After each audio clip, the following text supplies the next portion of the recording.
السلام علیکم بینندگان عزیز. امیدوار هستم که در هر نقطه دنیا باشین خوش و آرام باشین. امروز در صدای حق تلویزیون برنامه خود داریم اورونسا جان فریاد از طرف ارم سنتر و همیشه وقت خود برای ما میته. ما یک دفعه تشکر بسیار زیاد اورونسا جان که همیشه وقت خود میتین و نظریات خود میتین در موضوعات بسیار مهم.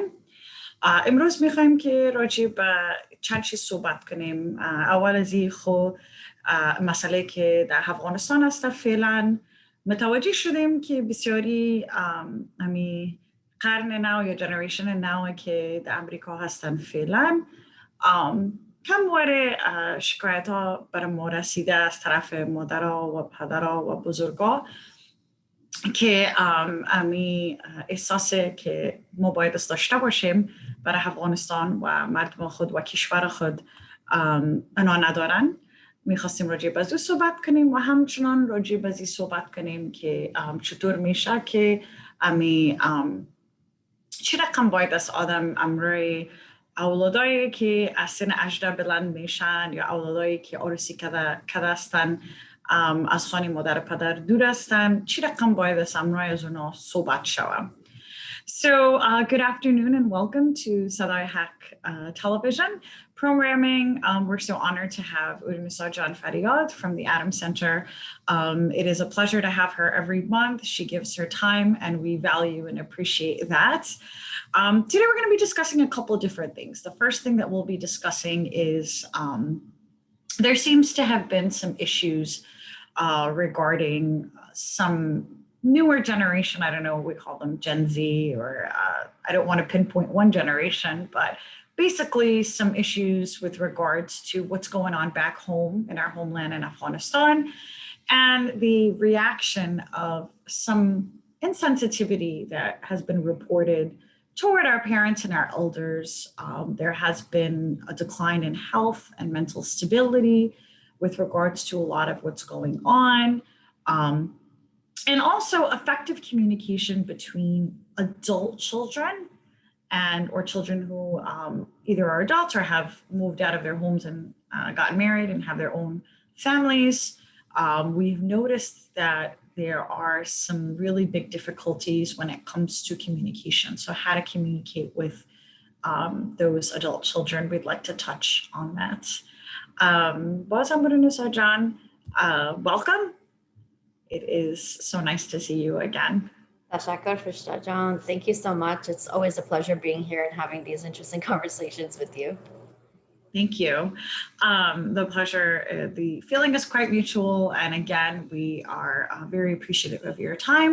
Producer John, so let's begin by kind of talking about what's going on without getting into political views or, we stray away from talking about politics on this show and kind of talking about, but more so, I think the commonality between all Afghans is the fact that, and all Afghan Americans, is that we are hurting right now. There is a sense of pain in what we're seeing, what we're hearing. There is human loss, there is financial loss. There's a lot going on right now. And I think that there is a level of re-traumatization that's happening both to Afghan Americans and both to, older generation, whether it's the older generation, whether it's the younger generation, everybody's kind of going through their own re-trauma. I know that I'm experiencing a lot of re-trauma when it comes to this date of 9/11 and this full withdrawal happening on the same day that all of these other events happened, both as an Afghan American and as a New Yorker and somebody who lived through that entire experience. کم مورد داری براتون ترجمه میکنم باز برای اورونسا جان نوبت میدیم. از روزی که نمیخوایم که زیاد راجع به چیز سیاسی صحبت کنیم در ازی که این پروگرام ما که هست پروگرام راجع به مشکلات‌های روانی می باشه. ما متوجه شدیم که چون آل عسکرها برآمدن و مشکلات زیاد شده در افغانستان، از نگاه اقتصادی برای مردم مشکلات پیدا شده، از نگاه نفرایی که قتل میشن، فامیلایشان همین چیزا بسیار زیاد مشکلات‌های روانی پیدا شده و همچنان همین شوکی که از اول افغانا داشتن. طور مثال خودم در 2011 یک شوک بسیار خاص داشتم برای اینکه در نیویورک بودم، همه چیز را دیدم به چشم خود و همه چیز را احساس کردم. آلی تاریخ 9/11 که برای ما دادن که اسکرا در اون تاریخ میبراین، یک شوک دوباره سر انسان ها و سر ما می آیم. So, Renessa John, what are your thoughts on that particular issue? تشکر فرشته جان. اولش چون که شما خو اینجا تولد شدیم، من بسیار خورد بودم که آمدم در امریکا. خودم در نیویورک سیتی کلان شدم و 9/11 که آدم از بارش فکر میکنه، من خودم بودم در مو وقت و بعد از 1 سال FBI پلیس خودشان در خانه ما آمده بودن برای تشریح و اینمی تراما که است، شوک است، پس از اثر نال شروع شده شد، چون که اونم کلمو یادگار و چیزایی که سر ما تیر شد پس از اثر ما احساس کرده اشتیم اینجا در امریکا. مگر وقتی که ما ای گپ وقت در اولادای خود از بارش گپ میزنیم یا اولادای ما که در اینجا کلان شدن و روزا را ندیدن، از افغانستان تولد نشدن، نه در افغانستان رفتن، نه کدام دلچسپی دارند در اونجا، بسیار سخت است که ما یک گپ برشان بفهمانیم، چون که یک اکسپریانس خودشان نیست. از اون خاطر ما که اگر ما قصه خودم میکنیم، قصه گذشته خودم میکنیم که ما چی روزا را تیر کردیم از افغانستان که برآمدیم یا وقتی روسا بودن یا طالبا بودن، چی روزا را تیر کردیم، اولادای ما چون که اونجا نبودن و ندیدن و احساس نکردن و دمو جای زندگی نمیکردن، برسون بسیار سخت است که از دلتان بیایه. ایره ما باید او شما را بگیریم، چون که اینا اینجا کلان شدن، کل گپشان در دور بر امریکا است، اگر یا در امریکا باشن یا در جرمنی یا در یک جای دیگه، خودشان از امو دلچسپی افغانستان بسیار دور است و گناهشان هم نیست، اولاد هستن نه و همینجا کلان شدن. اینال ما چقسم کدشان گپ زده بتونیم که امو درد دل ما را احساس کنن، واقعا چیز کدام نمیتونن نه از اینجا که بگوین که اتو میکنم یا اتو میکنم، کل چیز از طرف عدالت میشه و ما گفته میتونیم یا نه، مگر از دست ما چیز شدم نمیتونه. مگر مهم است که ما در خوبی در آرامی قصای خود در اولادای خود کنیم که در دور بر خوردی ما که در افغانستان بودیم، چه قسم زندگی میکردیم، چی روزا را تیر کردیم، خوبی و خرابی کلش برشان بگوییم که و بفهمن که زندگی ما چه قسم بود. اگر ما برشان نگوییم و امو زندگی را نفهمن و چه قسم دلچسپی یافت کرده بتانن، چون که هیچ نبودن خودشان هم در موجه. مگر اگر ما برشان قصه کنیم برشان آسان تر میشه که مو احساس دل ما را بفهمن. این همین مهم گپ است که در انگلیسی که میگن empathy که امو احساس دل ما را وام احساس کنن، این بسیار مهم گپ است اینجا. نه که ما بریم و ایره تغییر بتیم و در پالیتیکس اینی گپ است. ما بهتر است که ما برشان بفهمانیم که در دل ما چیست و بهترین راه است که ما همی قصه زندگی خود برشان بکنیم. ما خودم اینجا در امریکا 5 ساله بودم که آمدم، 3 سال در پاکستان بودیم. این قصه را ما کلش وقت برای اولادایم کردیم که ما در افغانستان چه قسم زندگی کردیم، با وجودی که من هیچ یاد خودم هم نیست، من 2 ساله بودم که برآمدم، مگر خوارایم بیادرایم بر من قصه میکردن پدرم که ما چه قسم زندگی داشتیم و در پاکستان چی روزا را تیر کردیم، در امریکا که آمدیم چی روزا را تیر کردیم، که اولادایم بفهمن که چی سختی را تیر کردیم. واقعا است که یعنی کدام دلچسپی اولادای خودم هم در افغانستان ندارن، چرا که همینجا کلان شدن، مگر قصه را میفهمن، کلچر ما را میفهمن. این همی گپ زیاد کلان است. ما باید امید نداشته باشیم که اولادای ما امو فکر که ما داشته باشیم وارم داشته باشن، چرا که اولش در یک محیط دیگه کلان شدن و در یک مملکت دیگه کلان شدن. So what I'm trying to say is that we need to understand that our children did not grow up in Afghanistan or back home, and for them to empathize really requires a lot of storytelling, for us to tell our children what we went through while living and growing up in Afghanistan, if we left during the Russian invasion or during the Taliban, what we went through, what our lives were like, the good, the bad, the ugly. They should know all about these things through stories, so then they can have some sort of connection to it. We can't expect them to empathize with us, to know what we're going through because we lived through it, but they didn't. So it's unfair for us to expect our children to now uh, empathize with us when they have no background information. So tell your story to your children. Tell them what life was like.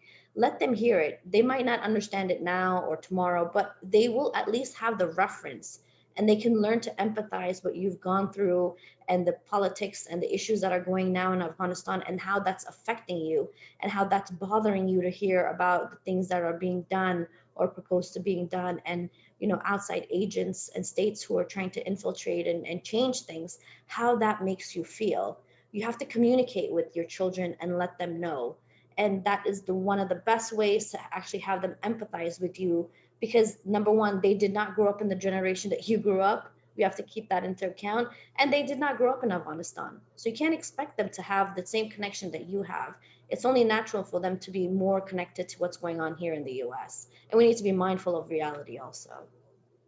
Absolutely, Urunisa John. And you brought up two really important points that I'm going to just add to. First is awareness, right?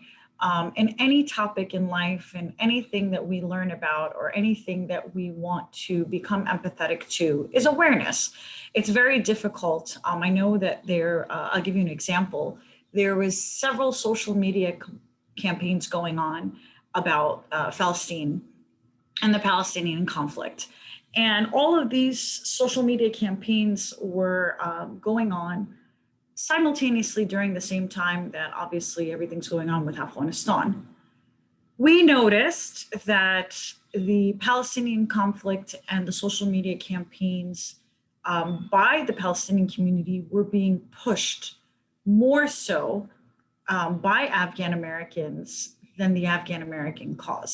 Now, am I saying that that's wrong? No, absolutely not. But when we kind of asked people like, this is great, and we should always spread awareness about any Muslim or non-Muslim cause that is a humanitarian crisis, absolutely.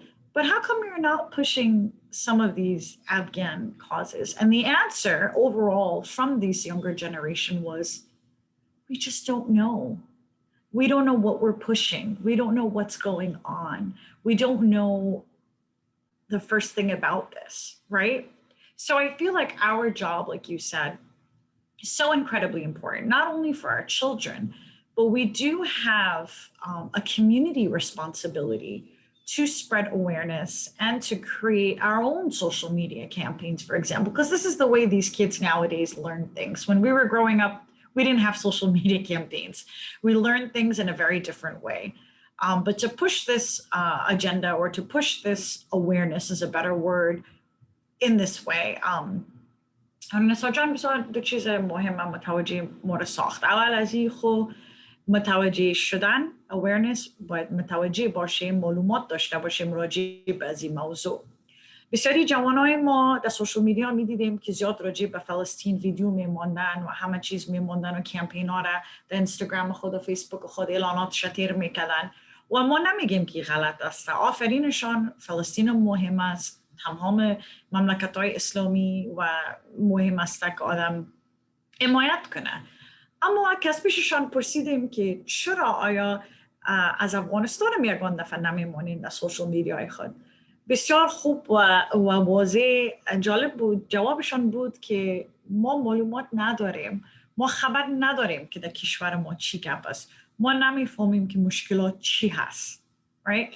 So مسئولیت ما در جمع است که ما باید است که معلومات بدیم برای افغانای نو جوان ما که چی گپ است کشور ما، مثل که نسا جان گفت چی رقم اینجا آمدیم.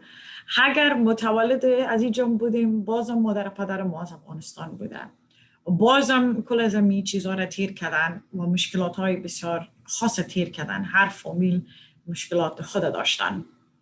And the second thing that I wanted to speak on was expectation, right? This is going to go through both of the issues that we wanted to address today. دوم چیزی که ما می‌خواستیم راجع بهش صحبت کنیم توقع است. در هر دو مسئله که پیشتر یاد کردیم توقع بسیار یک چیز مهم است. بسیار توقع ما و شما که مثلا مادر هستیم یا خواهر هستیم یا فامیل یک کس می باشیم هستیم، توقع ما زنده باشه افغانا بسیار بلند است. Right? Our expectations are so high and most of the time they're not reachable. Right? We need to lower these expectations. If we don't, a lot of problems will arise. بسیاری مشکلات ها از اینمی بسیار یک چیز کوچک که شما فکر میکنید مشکلات های بسیار بزرگ از این پیدا میشه. وقتی که توقع زیاد از اولاد می داشته باشیم، وقتی که بسیار توقع زیاد از همسر خود می داشته باشیم یا از همکار خود می داشته باشیم، اگر متوجه شوین مشکلات ها پیدا میشه. نمیگم که هیچ توقع نداشته باشین. I'm not saying not to have any expectations, but your expectations have to be fair and have to be ones that can be met by the particular relationship that you're in. Whether it's a life partner, whether it's a child, whether it's a parental figure, whether it's a family member, make sure that your expectations are fair, right? And that can lead to, I have seen marriages fail because of high expectations. I have seen parental and child relationships fail because of very high expectations. Work relationships. So it can be very detrimental. بسیار عقوبات جدی و بسیار عقوبات serious می داشته باشه. وقتی که آدم عقوبات بسیار بلند می داشته باشه، ما دیدیم که مثلا یک شوهر بسیار توقع زیاد از خانم خود می داشته باشه، آخر طلاق میشه. یا اولاد از مادر یا پدر خود جدا میشن از خاطر که مادر و پدر اینقدر توقعش بلند بوده که هیچ اصلا نتونستن اولاد او را ادا کنن and then they just give up. تسلیم میکنن خدا. میگن هیچ گمش کمارتر میخوایم زندگی آسان. Remember guys, the name of the game in the United States with this generation is simplicity. The simpler things are for them, the more they're going to want to do them. هر چقدر که شما آسان‌تر یک چیز رو برای اونا بسازین و ساده‌تر برای اونا بسازین، اونا مقدر زیاد تشویق میشن که اون کار بکنن. و بسیار حتما باید دیره متوجه باشه. So this leads me to my next thought, since we're talking about parents and children and expectations. We've noticed in the community with Nasajan that a lot of parents have been having some communication issues with their adult children. Adult children can mean adult children in college, or it can mean adult children that are married off and have their own lives. There seems to be like this control issue where parents still want to be very much involved in their lives, and wanted to discuss that a little bit. میخواستم نظرات شما رو بگیرم راجع به اینمی که اولادای ما که از 20-21 کلان میشن یا در کالج میباشن یا رسیدگی میباشن، مادر پدر زیاد توقعشان بلند میباشه و همچنان نمیفهمن که چی نخوام صحبت کنن امرای اولادای خود. تشکر بسیار زیاد فرشته جان. یگانه موضوع است که کل ما که مادر پدر هستیم در زندگی ما است و میخوایم که امی اولادای ما مثل خود ما باشن و اونم چیزایی که ما میکنیم وارم باید بکنن، چیزی که ما نمیکنیم وارم نکنن. مگر مثل پیشتر من بر کلگی گفتم که ما در یک محیط بسیار دیگه قسم هستیم. او چیزایی که ما کدشان چیزایی که کلان شدیم آلی کار نمیکنن. و یک گپ علی رضی الله عنه است که گفته بودن که جنریشن ما وقت ما و وقت اولادای ما بسیار فرق میکنه. ما باید چیزا را از وقت از وا ببینیم، نه که از وقت خود ما. چون از وقت خود ما ببینیم جنگ زیاد میشه، expectations و توقع بسیار زیاد میشه و دینامیک فامیلی بسیار تغییر میخوره و جنگ و جدال زیاد میشه. بهتر است که ما اول خود ما فکر کنیم که ما چی میخوایم از اولادای خود. نه؟ کلگی یک قسم نیست. یگان تا در یک فامیل کلان میشه که مادر پدر روز شب نماز میخونه، روزه میگیره، در مسجد میرن مگر اولاداشون کلان میشن، هیچ دلچسپی ندارن در نماز خواندن، در روزه گرفتن، هر قسم کالا میخواین بپوشن میپوشن. اینا باید ما بفهمیم که ما اگر کنترل میخوایم که بکنیم، یعنی رابطه ما که اولادای ما بسیار خراب میشه. خب و یگانه چیز است که یعنی پیغمبر ما محمد صلی الله علیه و سلم میکردن و زیاد گپ نمیزدن مگر از کردار خود نشان میدادن نفرا را که چه قسم باشن. نه ما اولادای خود گفتم میتونیم که نماز بخوان، روزه بگیر، کالا نپوش، از خود یک ذره حیا داشته باش، مگر او حیا برای هر کس فرق میکنه. نه خصوصا اگر اولادای ما در وست کلان شده باشن فکرشان فرق میکنه. مهم گپ نیست است که ما چی میخوایم، بهتر است که ما امی رابطه خود که اولادای خود خوب نگاه کنیم. یک دفعه که اگر ما دخترم بگویم که از 21 ساله بالا باشه که من امی کالای خوش ندارم پوشیدن، اونم یک دفعه خوب گفتم برش، لوده خو نیست، دیوانه خو نیست، اما گپ خو میفهمه که مادرم امی کالای من خوش نداره. چند دفعه ما باید برش بگویم گفته برم هر روز کدش جنگ کنم، هر روز کدش دلش بجورانم، باز یک روز بیایم خانه که نباشه میگه من که تو دیگه زندگی کردن نمیتونم، من در امریکاستم، هرچی که میخوایم کردن میتونم، از 18 ساله بالاستم، خودم هرچی که بخوایم کردن میتونم. ما خود کار نمیخوایم که اولادم از خانیم برای با وجودی که شاید اگر کالای میپوشه که من خودم خوش نداشته باشم یا خوش نباشم از بارش، مگر من میخوایم که می رابطیم که اولادم خوب باشه. از این خاطر کار ما است که من یک دفعه برش گفتم، 2 دفعه گفتم بس. اقا گفتن هیچ فایده نداره و اولاد باز هیچ پیشتان نمیایه اگر کدام پرابلم داشته باشه و بخواه کتان گپ بزنه میگه که نه مادر یا پدرم که خیلی جنگ میکنه، گپ ما گوش نمیکنه و نمو چیزی که خودش میگه سر ما میگه، باز قدم جنگ میکنه باز میخیزه میره. اقسم رابطه که اولاد هیچ فایده نداره. میبینین که بسیاری نمی داره گرفته اولاداشون از خانه برآمده، هیچ که مادر پدر خود گپ نمیزنه. ما این کار باید نکنیم. در شریعت اسلام ما باید نمی رابطه خدا که در فامیل ما را باید بسیار نزدیک نگاه کنیم، با وجودی که چی میکنن یا چی نمیکنن او در دست ما نیست. او یگانه چیز است که الله سبحانه و تعالی از ما یگانه چیز پرسان میکنه که از اولادای ما باشه که چی یاد دادی وقتی که اولاد خرد بود، اسلام یاد دادی، نماز خواندن یاد دادی، کل چیزا یاد دادی، صحیح است. ای که چی میکنن یا چی نمیکنن وقتی که کلان شدن از ما پرسش نمیشه، چون که او خودش یک عقل داره، خودش میفهمه چی صحیح است چی نیست. مگر ما باید از کردار خود بروان نشان بدیم که خو خیره تو این کارا رو میکنی، ما وقت بعد گفتم که صحیح نیست، مگر من رابطه خدا که تو خراب نمیکنم.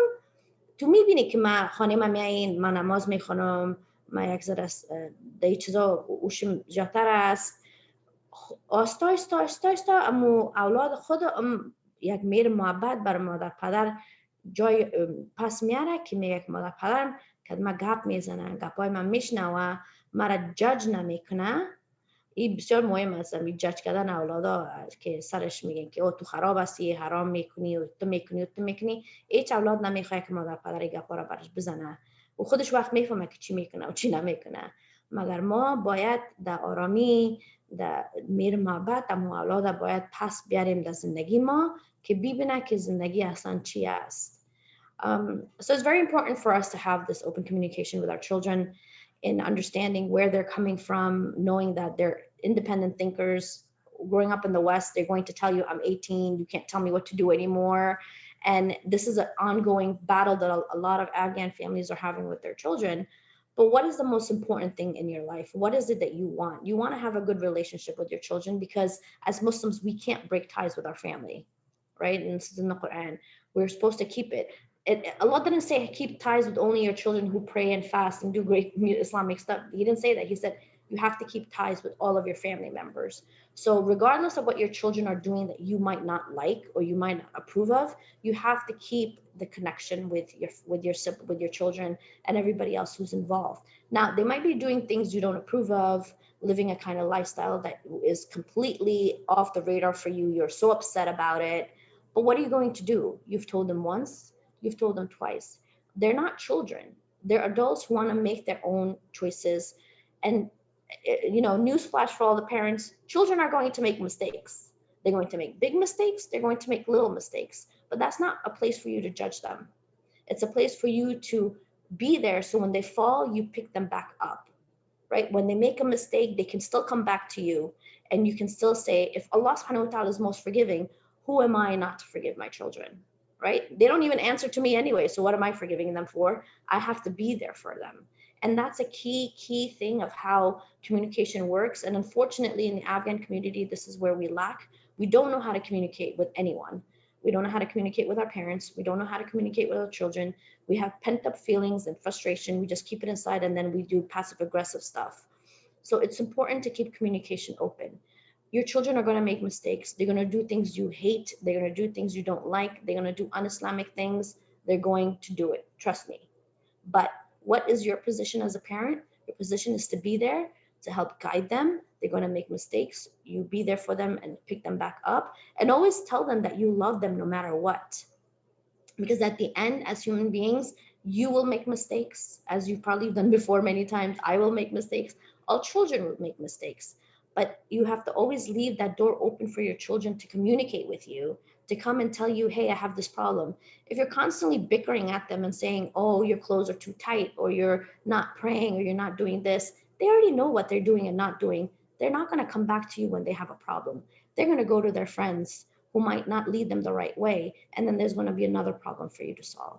So we have to keep a mindset open that as parents, our responsibility is to cultivate a house, a space for your children to come and speak to you. It doesn't work the other way around. Absolutely, Urunisa John, thank you for that. And also, it's important to understand that children, even young adult children, they're still children and they're still going through different stages, right? So perhaps, you come from a righteous family, you come from a 5 times a day praying family, and you are now an adult and you're finding difficulty with that. You're still trying to find yourself. You're still battling with your identity. You may have had very different experiences, and you're kind of going through that. And perhaps it's just a stage, and you need to go through that stage and pass that stage to become a better Muslim and to become somebody who you feel is the best person that you can be, right? Because your definition of what your parents think is going to be the best person may be very different than what you feel is the best for you and what you need. And part of living in the West and part of living is we have a very individualistic society. So it's important for Afghan American parents to always keep that in mind. We're not in Afghanistan. We don't have this collective lifestyle where everybody has a say in our life and everybody has a say, the khala, the momo, the koko. It's not like that, right? It's time to really be in 2021 United States of America or Europe or wherever you are. You have to understand that your children are being raised in individualistic societies. That has a great overall psychological impact on their thinking and the molding of their identity. بسیار چیز مهم که میخوایم که شما متوجه باشین که چون ما شما اولادای خود در افغانستان کلان نمیکنیم. در افغانستان رواج بود که کلگی یک دست داشتن در اولاد کلان کردن. چی کاکا، چی ماما، خاله، اما همگی یک چیز اجازه داشتن و حق داشتن که یک چیز بگوین و کمک کننده ای اولاد کلان کردن. اما ما شما اولادای خود در امریکا و اروپا کلان میکنیم در کشورهایی که این رواج نیست. رواج است در این مملکت مادر پدر اولاد یا مادر اولاد یا پدر اولاد، هر رقمی که فامیلتان هسته، nuclear family به معنای ازی که فقط اولاد و نفری که اولاد کلان میکنه. و همچنان باز وقت است برای که مشکل تر است برای ما شما که در این کشورها هستیم که اسلام پیش ببریم و مسلمان خوب باشیم.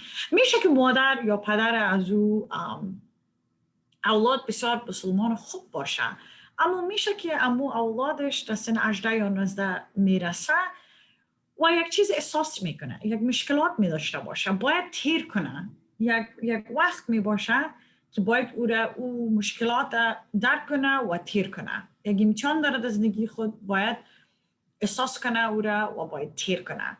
ما افغانا یک مشکلات داریم که هیچ کس رو نمیمونیم دم یک پراسیش. چی که پراسی مشکلات باشه میگیم نه نه نه نه نه این غلط است، این غلط است. قضاوت خود همیشه پیش میکنیم، هیچ اجازه نمیتونیم و خود ما درک نمیکنیم که این بسیار مشکل است. آفرین اولادای ما در این محیط که زن مثلا بسیاری مشکلات هست.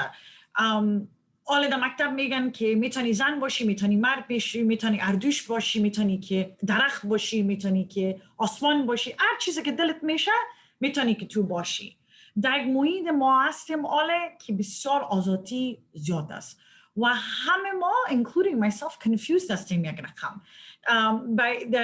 در یک وقت رسیدیم که کل چیز برای ما confusion واره هسته. وقتی که ما کلانا confused هستیم خیلی اولاد ما چطور میشه؟ و رقمی که زندگی در این مملکت هسته و مملکت های اروپا هسته آزادی بیشتر روز به روز زیاد شده میره و ما باید درک کنیم و کمک کنیم اولادای خود در این confusion و در این مشکلاتی که دارن باید کمک کنیم. Right? So there's a lot of confusion going on, right? There's a lot of, I mean, I in particular, sometimes I'm confused. I don't know what's going on. There's so many different things that are new and being presented and being accepted. Like, you know, and I'm all about acceptance and I'm all about love and harmony. But I have to admit, I do get confused at times when different and new ideas are being presented to me. I'm not judging and I'm not saying they're right or wrong. All I'm saying is if as an adult I have confusion, you can only imagine what our children are going through. And they go through stages and they need to pass those stages. We have to be there to support them through these stages. The other thing that I was going to say, and I'm going to say this very frankly and very openly, because this is something that's a huge turnoff to me as an adult, and I definitely know to our children. The concept of gila. Okay, I want you to really think about this word, gila, right? And in English, it's hard to really translate that because it is a complaint, but I feel like for Afghans, it's more. It's like a grudge. It's like a grudge. It's like a grudge / complaint. It's like a combination of a grudge turned into a complaint. And the concept of it is very, very popular and very prevalent in our culture. And I really urge us to stop this with our children, especially adult children, because this is a #1 turnoff. I've seen so many families in my work, in my intervention work, they come into the office and the #1 thing that's breaking families apart is gila. I'm going to be very honest with you, because gila closes off the lines of communication. Forget about being effectively communicators. This just shuts it all off. It just cuts it off, right?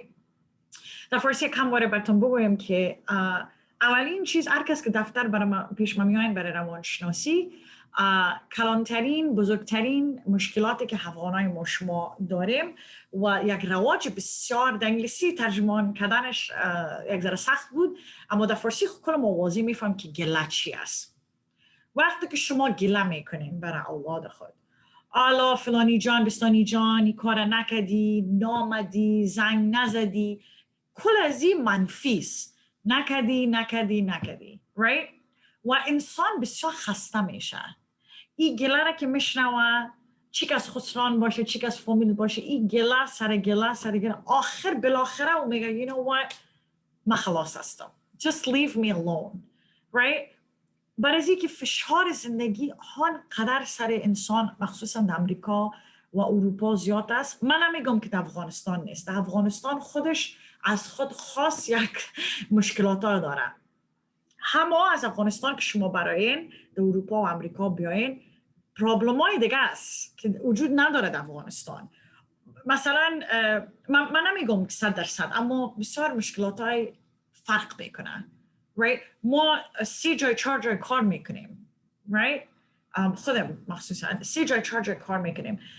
مشکلات های اقتصادی بسیار زیاد داریم، بلا زیاد داریم، مسئولیت زیاد داریم. فقط زندگی ماشینکی داریم، مثل ماشین وارستیم، روباتیک هستیم.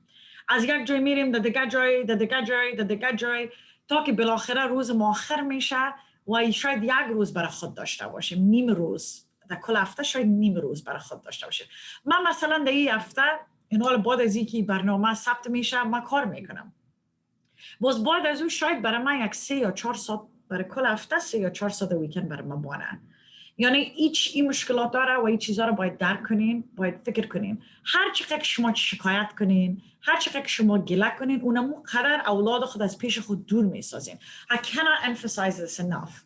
The more you complain, the more you hold grudges, the more you say there's all of these things that you didn't do. Why don't you try to focus on the things that the child, or even if the child is an adult, why don't you focus on the things that the child and the adult did do? Right? And the thing is that one of the complexities is back to like what I said before, is that we as a community really don't know how to communicate. The best thing is like that, right? Like when you're holding a grudge, you're saying, oh, my child didn't do this, I'm not going to talk to them for 3 weeks. That has never benefited anyone, you know, because when you're upset, it makes the other person feel really worthless, especially children, because they're always advocating to get approval from the parent, right? And when you cut them off verbally and you don't talk to them, it does a number on their psychology. They're not your friends, they're not your parents, they're not your siblings. To process it differently, your children are always looking for your approval. That's important for you to make sure that when you cut communication off, you're really affecting their psychology, the way they're thinking about themselves, and how they view life and what their future is going to be like. از خاطر مهم است که ما یاد بگیریم که چه قسم که اولادای خود گپ بزنیم. وقتی ما گله میکنیم سر اولادای خود، گپ نمیزنیم کدشان برای هفته، این سر از ما اولاد بسیار تاثیر خراب میکنه. چون که اولادا هر وقت میخواین که مادر پدر ازشان خوش باشه.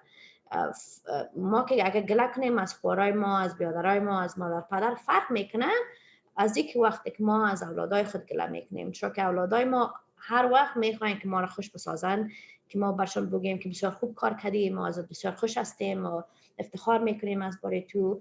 مگر ما باید او شما را بگیریم که کار ماست که امی رابطه که ما داریم که اولادای خود ایره بسیار در نرمی و در مهر محبت تیر کنیم. کار از ما نیست، چون که از ما یاد میگیرن هر چی که میکنن. نه اگه ما گله میکنیم که چون بارم یاد میگیرن و هم که ما باز یک روز گله میکنن. اگه ما بگیم که نه تو چطور آله وقت کلان شدن، باز بارم ما را میگن نه تو باز قسم رابطه است. نه مهر، نه محبت، نه گپ زدن است ما بین یکی دیگه خود. از اون خاطر مهم است که ما یاد بگیریم بشنویم. گوش کردن بسیار مهم است برای مادر پدر. ما گوش نمیکنیم. ما غیر میخوایم که برای اولادای خود تشریح بتیم، برشان نصیحت بتیم. اونم یک گپ که یک دفعه گفتین بس خلاص شد، دماغ از اولاد رفت میفهمه. مگر که غیر که گپ بزنیم بعد از دو دقیقه او گپتان ایج گوش نمیکنن. Like they tune you out, they don't even listen to you anymore. So as parents, you have to be good listeners. Even if you don't agree with your children, you have to listen to what they're saying and then have a conversation about it. Tell them between right and wrong, and they're going to go make their decision. But the fact that you're giving them the ability to make that decision will always have them coming back to you. They will always keep a relationship to you. But when you're dictating to them what to do, telling them what to do, not giving them the ability to make choices, they're never going to come to you again.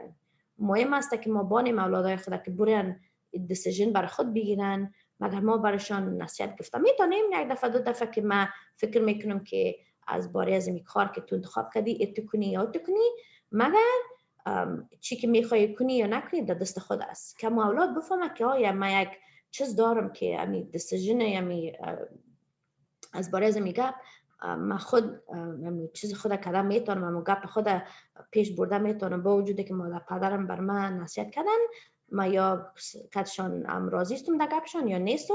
مگر من اینی را میرم، این میرارم که رفتم، مگر مادر پدرم بازم از من خود دور نمیکنه. بسیار مهم گپ است که ما مادر پدر را یاد بگیریم، چون که اولاد از ما یاد میگیره. اگر ما امو برشان یاد ندیم، وام یاد نمیگیرن که کد ما پس از قسم رویه که ما کدشان بکنیم، وام باید پس کد ما بکنن.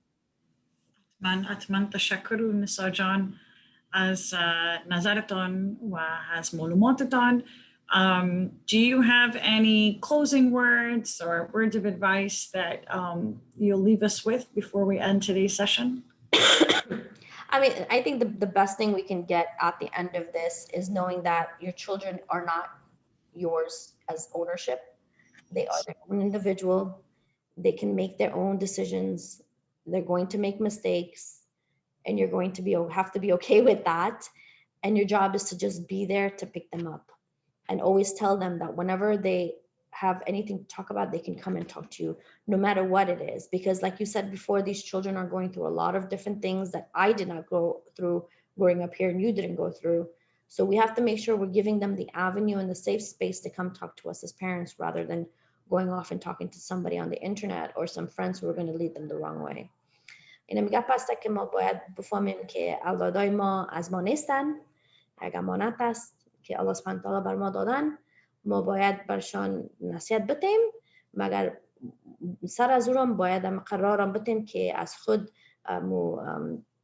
دیسیژن که میخواین بکنن گفته میتونن. ای که ما خوش هستیم از دیسیژن یا نیستیم در دست خودشان است، چون که در وقت ادالتس هستن و میفهمن که خودشان چی میخواین. بسیاری وقت یعنی از پیشان چیز میستیکس هم میشه، از پیشان غلطی رو بسیار زیاد میشه، مگر ما باید هیچ وقت دروازه خود ازشان دور قایم نکنیم. هر وقت برشان بگیم که خیلی که غلطی رو کردی، من تو را دوست دارم، میفهمم که غلطی میکنی، مگر هر وقت بفهم که دروازه من هر وقت واز است برای تو و من هیچ وقت سر تو جاجمنت نمیکنم و مادرت هستم پدرت هستم، هر وقت تو را دوست می داشته باشم. Tashakuru, Nisa Jan. Thank you so much for your amazing insight. And of course, the takeaway from today is to keep your children as close to you as possible through effective communication. Yeah. The more you listen, the more you talk, the more these things become discussions. You don't have to agree. You can always respectfully agree to disagree, but at least be there. Otherwise, somebody else will be. There's always somebody else out there who can misguide. So بازم آخرین گپی که میخواستیم بگویم که کوشش کنید که اولاد خود به خود نزدیک داشته باشین. اگه بیخی 30 سالم باشه همیشه امرش صحبت کنین، قضاوت نکنین، همیشه نزدیک داشته باشین، برای که اگه پیش شما نبیه حتما پیش کس دیگه میآید. بازم اورونسا جان از طرف صدای حق تلویزیون تشکر از وقتتان. Thank you so much for your time on behalf of صدای حق تلویزیون. It's always a great conversation with you, Frishta John. So thank you. You too, Eunisa John. It's always a pleasure. I look forward to it every month. بازم از طرف صدای حق تلویزیون در هر نقطه دنیا که هستین خوش و آرام باشین. اگر شدم کدام کامنت داشته باشین میتونین که در زیر اسکرین نوشته کنین، یا کدام سوال داشته باشین در نمره زیر اسکرین میتونین زنگ بزنین، باز ما براتون جواب میدیم. تشکر. خداحافظ. السلام علیکم.